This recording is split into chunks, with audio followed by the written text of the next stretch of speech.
नमस्कार मंडळी, स्वागत आहे तुमचं पुन्हा एकदा नवीन व्हिडिओमध्ये. सो आजचा व्हिडिओ हा कुठे मी बाहेर शूट करत नाही, मी घरी शूट करतोय.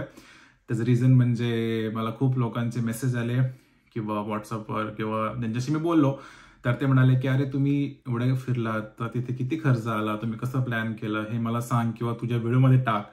बट मग असं होतं की खर्च कसं गेलो काय गेलो त्या व्हिडिओत सांगत गेलं की तो व्हिडिओ खूप वाढतो आणि खूप लांब होतो आणि खूप मोठा व्हिडिओ जास्त लोक बघणं प्रेफर करत नाहीत. म्हणून मी म्हणलं की शेवटी जेव्हा ही सिरीज संपेल लॅपलँडची तेव्हा मी एक छोटासा व्हिडिओ बनवेन, एक 10 ते 12 मिनिटाचा मॅक्स किंवा जास्तीत जास्त एक 15 मिनिटाचा, ज्यात मी सगळं सांगेन की आम्ही कसं गेलो होतो, आम्ही कुठे कुठे काय काय यूज केलं in terms of travel, accommodation, currency कुठली कुठली होती किंवा काय. सो आजचा व्हिडिओ हाच आहे. आय होप तुम्ही माझे सगळे व्हिडिओ बघितले असतील. जर नसतील बघितले तर आत्ताच्या आत्ता माझ्या चॅनलवर जावा, तिथे लॅपलँडची पूर्ण सिरीज आहे तर ती तुम्ही नक्की बघा आणि तुमचा अभिप्राय मला सांगा.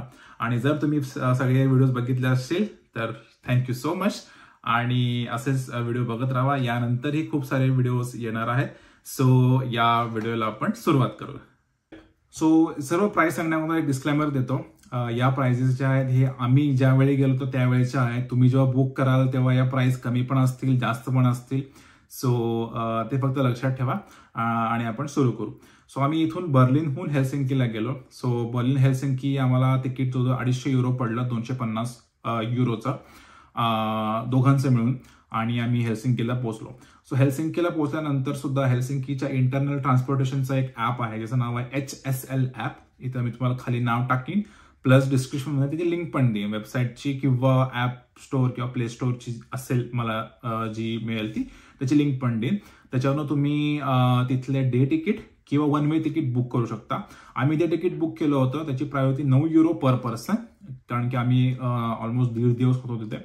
सो आम्ही ते तिकीट बुक केलं होतं वन डेचं. त्याच्यानंतर आम्ही हेल्सिंकीहून गेलो होतो टॅलिनला. सो टॅलिन त्या प्रवासाचा मी खूप छान व्हिडिओ बनलेला आहे, त्याची लिंक मी तिथं वरती देतोय, ती तुम्ही नक्की बघा. त्या व्हिडिओमध्ये मी क्रूज एक्सप्लेन केली आहे, तिकीट वगैरे सगळे मी डिटेलमध्ये बोललेलो आहे. सो मी इथे बोलत नाही आहे, तर तुम्ही तो नक्की व्हिडिओ चेकआउट करा.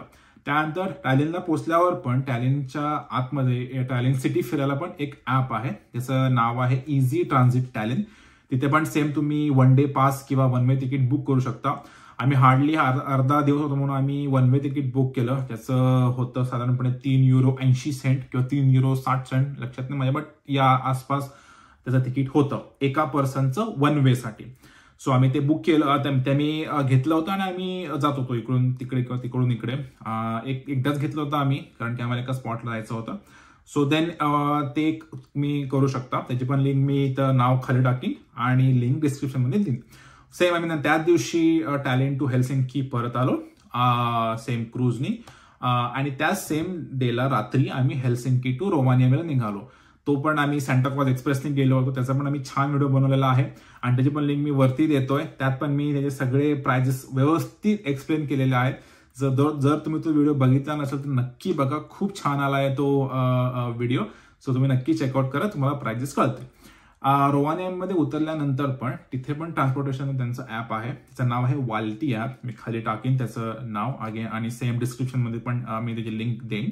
सो ते पण तुम्ही यूज करू शकता, again same one day pass साठी किंवा वन वे तिकीटसाठी. आणि सिटी सेंटर पासून रोवानिएमीच्या सेंटर पासून सांता क्लॉज जायला पण बसेस आहेत. एक एक्सप्रेस बस आहे आणि एक साधी नॉर्मल आपली बस आहे. सो त्या एक्सप्रेस बसचं तिकीट 11 युरो होतं आणि नॉर्मल बसचं 4 युरो 80 सेंट होतं. तर तुम्हाला जी कम्फर्टेबल असेल, जी अवेलेबल असेल तुमच्या वेळेच्या हिशोबाने ती तुम्ही घेऊ शकता. त्याच्यानंतर आम्ही ट्रॉम्सोला गेलो रोवानिएमी पासून. आम्ही डिरेक्ट नाही गेलो, फर्स्ट आम्ही गेलो रोवानिएमी to Helsinki, Helsinki to Tromsø, आणि ती आम्ही फ्लाईटने गेलो होतो. सो फिनएअरची फ्लाईट घेतली होती आम्ही, फिनएअर जी ऑफिशियल एअरलाईन आहे फिनलँडची, आणि त्या सगळ्याचा खर्च आम्हाला आला होता 388 युरो दोघांचा मिळून त्या सर्व जर्नीचा. ती पण फ्लाईट चांगली होती. फिनएअर तुम्ही घेऊ शकता, कुठलीही घेऊ शकता जी तुम्हाला अवेलेबल आहे, स्वस्त आहे ती तुम्ही घेऊ शकता. देन ट्रॉम्सोला पोहोचल्यावर सुद्धा ट्रॉम्सोचं पण इंटरनल ट्रान्सपोर्टेशनसाठीचं ॲप आहे, त्याचं नाव आहे ट्रॉम्सो बिलेट. मी तर लिहून ठेवलंय ट्रॉम्सो बिलेट ॲप, की जे तुम्ही यूज करू शकता. अगेन सेम 1 डे पास किंवा 1 वे तिकीट. आणि हेल्सिंकीच्या एअरपोर्ट पासून सिटी सेंटरला जायला एअरपोर्ट एक्सप्रेस नावाची एक बस आहे. रेग्युलर बसेस पण आहेत, त्याचं तिकीट €4.80 आहे. बट या एअरपोर्ट एक्सप्रेसचं बसचं तिकीट आहे €11 पर पर्सन 1 वे. मला टू अँड फ्रो माहित नाही किती होतं, बट 1 वे काहीतरी €11 तिकीट होतं. मे बी कमी पण होऊ शकतो, जास्त पण होऊ शकतो तुम्ही जेव्हा बुक कराल तेव्हा. बट साधारणपणे एक तुम्हाला मी अंदाज देतोय की किती तिकीट असू शकतं. देन ट्रॉम्सो सगळं आम्ही फिरलो आणि बॅक टू आम्ही आलो Tromso to Berlin. So Tromso to Berlin जे आलो ते फ्लाईट थोडं आम्हाला महाग पडलं, त्याच्यावर €395 पडलं फ्लाईट बर्लिनला यायला. आणि त्या फ्लाईटला ती फ्लाईट जी होती ती आमची नॉर्वेजियन एअरलाईन्सची होती, जी नॉर्वेची ऑफिशियल एअरलाईन आहे. सो असं आम्ही सगळं केलं होतं, फ्लाईट आणि क्रूज आणि काय म्हणतात ट्रेन वगैरे. सो असा आमचा सगळा प्लॅन होता. नेक्स्ट आपण बोलू अकोमोडेशन बद्दल. अकोमोडेशन सो आम्ही मोस्टली सगळं एअरबीएनबी थ्रू बुक केलं होतं. सो तुम्ही एअरबीएनबी किंवा Booking.com वगैरे करू शकता, किंवा हॉटेल्स पण करू शकता. बट नॉर्डिक्स कंट्रीज थोड्या महाग आहेत. सो आम्ही मोस्टली एअरबीएनबी थ्रूच बुक केलं होतं. आणि आम्ही खूप अगोदर केलं होतं, आम्ही फेब्रुवारीचा प्लॅन केला होता, फेब्रुवारी एंडचा. बट आम्ही सगळे बुक केले होते ऑलमोस्ट नोव्हेंबर एंडपर्यंत आम्ही सगळे बुक केले होते. सो तुम्ही पण जर या सीझनमध्ये ट्रॅव्हल करत असाल तर मेक शुअर करा की ॲटलिस्ट 2.5 ते 3 महिने अगोदर बुक करा तुमचे अकोमोडेशन आणि ट्रॅव्हल, तो तुम्हाला स्वस्त पडेल. सो आम्ही 3 ठिकाणी राहिलो होतो, हेल्सिंकीला, देन रोवानियामी आणि ट्रॉम्सो. सो हेल्सिंकीला आम्ही सेम एअरबीएनबीच घेतलं होतं. सो हेल्सिंकीच्या एअरबीएनबीचा खर्च आम्हाला €62 पर नाईट आला होता, आम्ही कारण की ते एकच नाईट होतो. देन आम्ही रोवानियामीला 3 नाईट थांबलो होतो. सो 3 नाईटचा म्हणण्यापेक्षा तिथे पर नाईटचा आम्हाला €95 पर नाईट आलं होतं. आणि ट्रॉम्सोला आम्हाला €105 पर नाईट आलं होतं. सो आम्ही ट्रॉम्सोला 2 दिवस 2 नाईट होतो आणि रोवानियामीला 3 नाईट राहिलो होतो. तुम्ही कॅल्क्युलेट करू शकता. आणखीन एक एअरबीएनबीचं असं आहे की हे जे तुम्हाला €95 किंवा × 3 ही फायनल प्राइस नसते. याच्यावर त्यांचे ते क्लिनिंग फी किंवा एअरबीएनबीचं कमिशन किंवा एअरबीएनबी फी हे असं लावतात. तो साधारणपणे एक माझ्या अंदाजाप्रमाणे ॲव्हरेज एक €25 ते €30 वाढतात.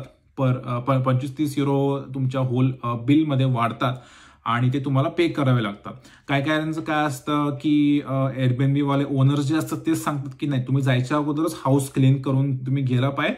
इन दॅट केस ते तुमच्याकडनं क्लिनिंग फी हे नाही करत, ऍक्सेस नाही, म्हणजे चार्ज नाही करत बेसिकली.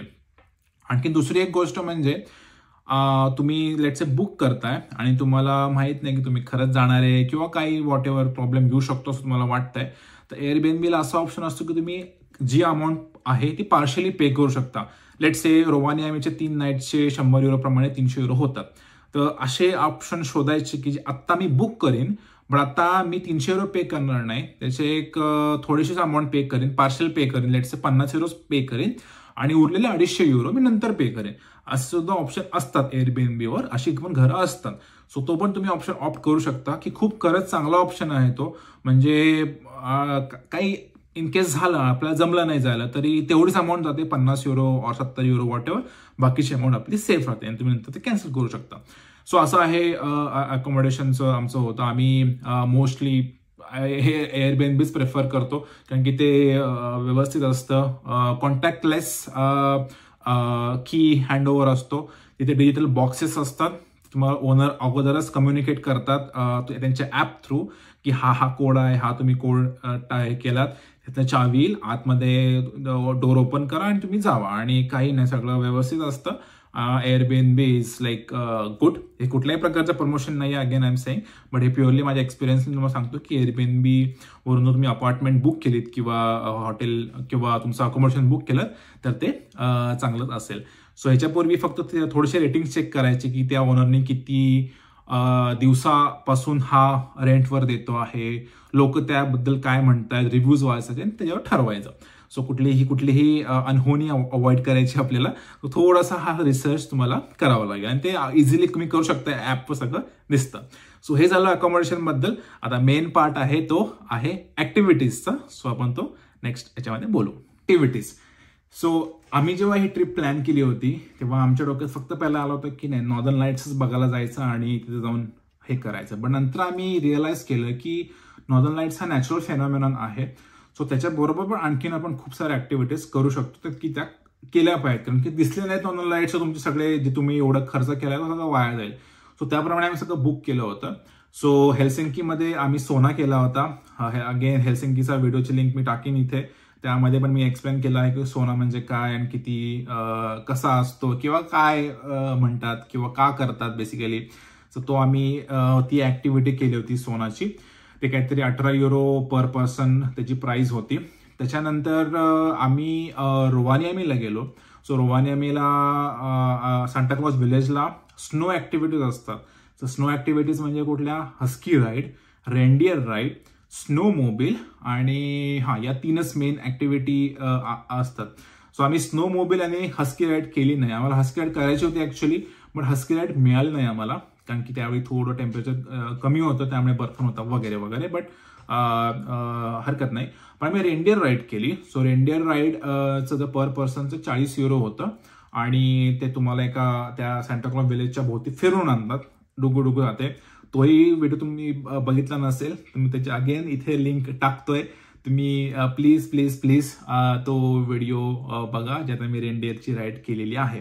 हस्की राईडचं पण साधारणपणे असंच €40 ते €45 2.5 किलोमीटरसाठी होतं आणि €60 ते €70 5 किलोमीटरसाठी होतं. बट त्यावेळी ती अवेलेबल नव्हती, त्यामुळे मला एक्झॅक्ट सांगता नाही येणार की तेच रेट होते. बट तिथे बाहेर लावलं होतं एक पोस्टर, त्यात ते रेट दिले होते. आणि स्नो मोबाईल तर आम्ही केलंच नाही. सो या ऍक्टिव्हिटी मी रोवानियामीमध्ये केल्या होत्या आणि रोवानियामी नॉर्दर्न लाईट्सची ऍक्टिव्हिटी पण केली होती आणि त्याची प्राइस होती त्याची प्राइस जवळजवळ एकाची जी आम्ही केली करणार होतो ऍक्च्युली त्याची जवळ €368 होती दोघांचे मिळून. आणि ती जवळ €7 ते 8 तास ऍक्टिव्हिटी असते. म्हणजे जायचं एका ठिकाणी, बसायचं, वाट बघायची नॉर्दर्न लाईट्सची. बट ज्या दिवशी आम्ही गेलो होतो त्या दिवशी लाईट दिसणार नव्हते म्हणून त्याने ती ऍक्टिव्हिटी कॅन्सल केली.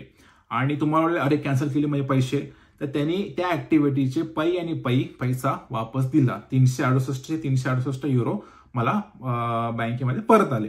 सो असे पण आहेत की जर त्यांच्याकडनं जर ऍक्टिव्हिटी कॅन्सल होत असेल किंवा केली असेल तर ते आपल्याला फुल रिफंड अमाऊंट करतात. आणि या आम्ही कुठनं केल्या होत्या बुक, तर एक साईट आहे get your guide. So get your guide नावाची एक साईट आहे, त्याची खाली पण मी इथं टाकेन आणि लिंक पण देईन मी डिस्क्रिप्शन मध्ये, ज्यावर तुम्ही खूप साऱ्या ऍक्टिव्हिटीज बघू शकता आणि बुक करू शकता. कुठल्याही सिटीत जावा किंवा कुठल्याही कंट्रीत जाऊन तुम्ही तिथे ऍक्टिव्हिटी बुक करू शकता. त्याच्यानंतर रोवानियामीहून आम्ही अजून एक पोलार प्लंज आईस ब्रेकर क्रूजची ऍक्टिव्हिटी केली होती. त्याची लिंक मी वरती टाकीन, जर तो नसेल बघितला व्हिडिओ तर तोही बघा. तो साधारण ती ऍक्टिव्हिटी खूप महाग होती फ्रँकली स्पीकिंग, आणि बट वर्थ इट होती. खूप जास्त लाईफ टाईम एक्सपिरियन्स होता तो. आणि त्या ऍक्टिव्हिटीची प्राइस होती €415 पर पर्सन.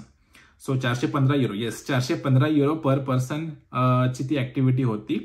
पण त्या ऍक्टिव्हिटीमध्ये काय काय इन्क्लूड होतं, तुम्हाला रोवानियामीहून ते एका गल्फ ऑफ बोथनियनच्या पॉइंट पर्यंत घेऊन जाणं बसने, परत त्या पॉइंट पासून रोवानियामीला आणणं, ती जी क्रूज होती तिथून आतमध्ये बर्फात घेऊन जाणं, बर्फामध्ये एक तो त्यांचा शो होता तो दाखवणं, प्लस जेवण त्यात इन्क्लूड होतं. आणि ते सूट वगैरे घालून त्या एका तळामध्ये पोहायचं किंवा असं डुबकी मारायचं किंवा बसायचं, असं ते हे सगळं त्या 415 मध्ये इन्क्लूड होतं. खूप सारे ऑप्शन्स आहेत, तुम्हाला काय काय नको असतील तर त्याप्रमाणे प्राइस कमी पण होऊ शकते. तुम्ही खाली त्याची आम्ही ऍक्च्युली रोवानियामीच्या एका ऑफिशियल वेबसाईटवरून ती बुक केली होती, त्याची सुद्धा लिंक मी खाली टाकीन डिस्क्रिप्शन मध्ये किंवा इथे पण मी टाकीन. सो ती पण तुम्ही ऍक्टिव्हिटी बुक करू शकता. It's a worth it, once in a life time experience होता आमच्यासाठी. आणि तोच आमचा second one of the most highest point ठरला या ट्रिपचा. ट्रॉम्समध्ये पण आम्ही नॉर्दर्न लाईट्सची ऍक्टिव्हिटी केली होती. ती पण साधारणपणे त्याची एक प्राइस साधारणपणे 200 ते 250 युरोच्या दरम्यान होती. ती पण सेम 6 ते 7 तास बघायला जायचं अशी होती. त्यात आम्हाला जे दिसले होते लाईट्स ते तुम्हाला मी आय गेस मागच्या व्हिडिओमध्ये दाखवले होते. त्याची मला लिंक मी टाकतोय इथे, तोही व्हिडिओ बघा. सो अशा एकंदरीत आम्ही ऍक्टिव्हिटी केल्या होत्या आणि हे खरंच रिकमेंडेड आहे ऍटलिस्ट माझ्याकडनं तरी. जर तुम्ही नॉर्दर्न लाईटची फक्त करत असाल तर असं प्लॅन करा की तुम्ही एक 7 ते 8 दिवस एका जागी जाऊन थांबाल. It's a natural phenomena.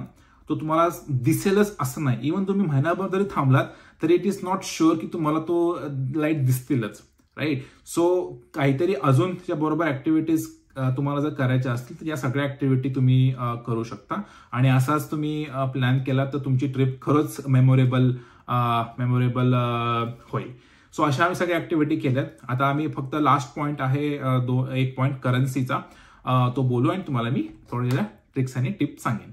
So currency, Finland आणि इस्टोनियामध्ये युरो चालतो. सो तिथे तुम्ही युरो देऊ शकता आणि युरोमधून तुम्ही देवाणघेवाण करू शकता.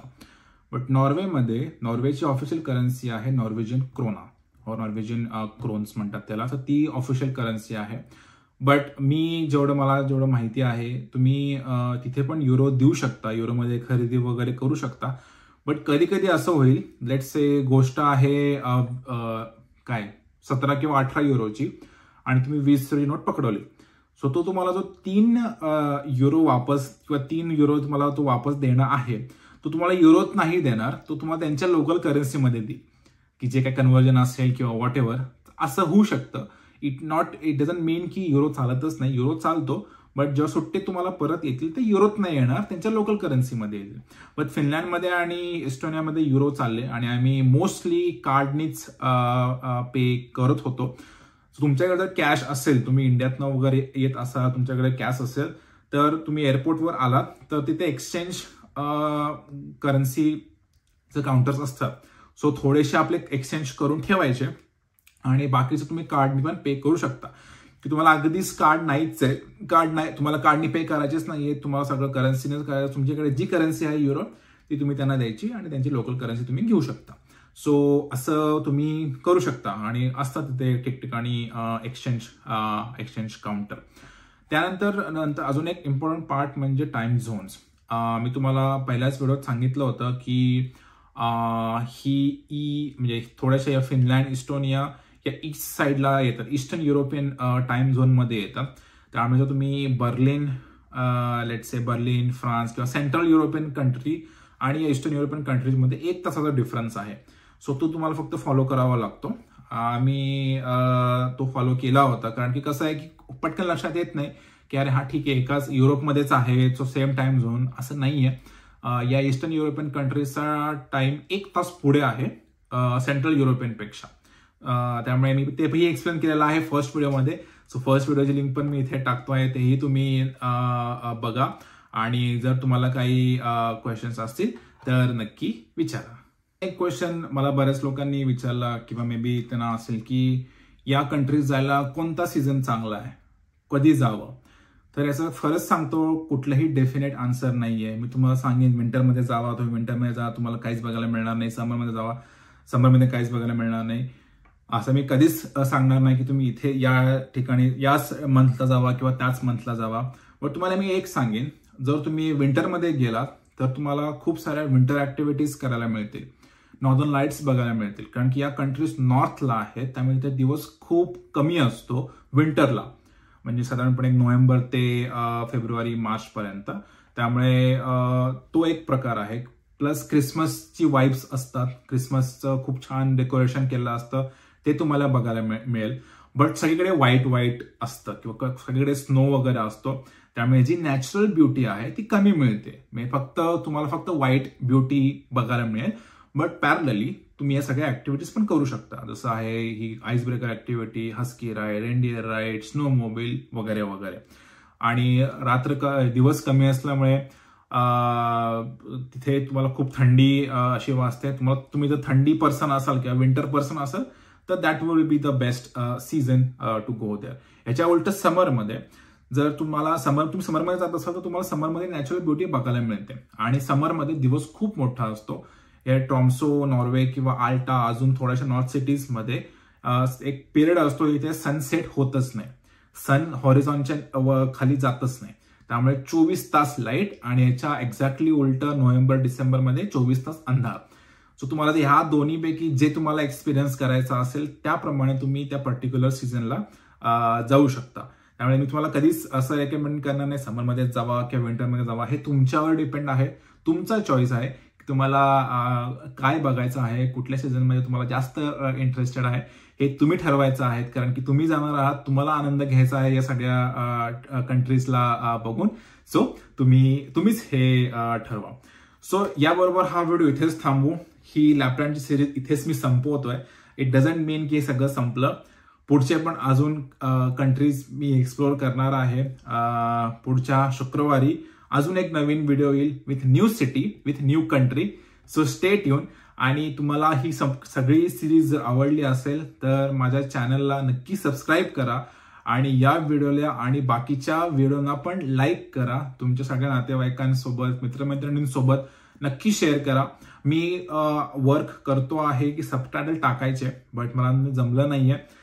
सो मी त्यावर नक्की वर्क करतोय. बट तोपर्यंत तुम्ही सगळे व्हिडिओ बघा, सगळ्यांना फॉरवर्ड करा, लाईक करा, शेअर करा व्हिडिओ आणि चॅनलला सबस्क्राईब करा.